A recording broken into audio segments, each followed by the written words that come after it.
Nabaril ng 13 anyos na binatilyo ang kapatid niyang 7 taong gulang sa Maynila. Patay ang biktima at ang baril, pag-aari ng kanilang amang pulis. Saksi, si Marisol Abduraman.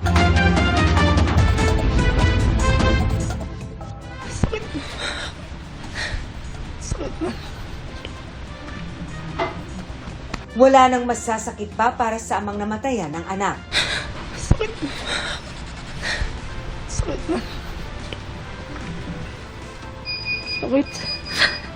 Ayoko na bakit. Ayoko na bakit. Anak ko na doon. Yung pabagsak. Sana ko na lang ba. Kaya ko pa yun.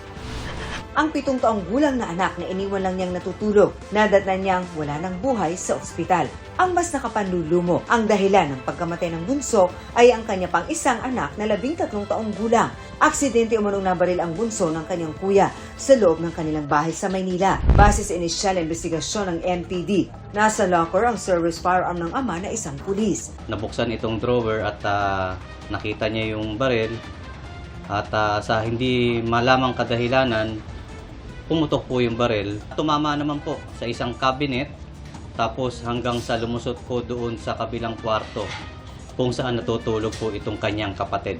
Ayon sa pulisya, tinamaan ng bala ng baril ang kaliwang bahagi ng likod ng bunsong anak. Naisugod pa ang bata sa ospital pero namatay rin kalaunan.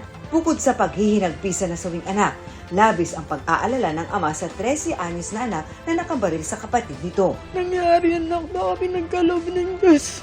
Wala may gusto na tapos. Masisisihin sarili mo. Nasa kustudiya na ng MPD ang pulis na posibleng maharap sa kasong administratibo at kriminal. Tanggap ko yun, mami. Pero yung sa mga anak ko nangyari ngayon, yun yung pinakamabigat sa akin. Mahirap tanggapin. Sakit. Masakit sa kalooban, masakit sa isip, masakit sa puso. Para sa GMA Integrated News, ako si Marisol Abduraman, ang inyong saksi. Mga kapuso, maging una sa saksi. Mag-subscribe sa GMA Integrated News sa YouTube para sa iba't ibang balita.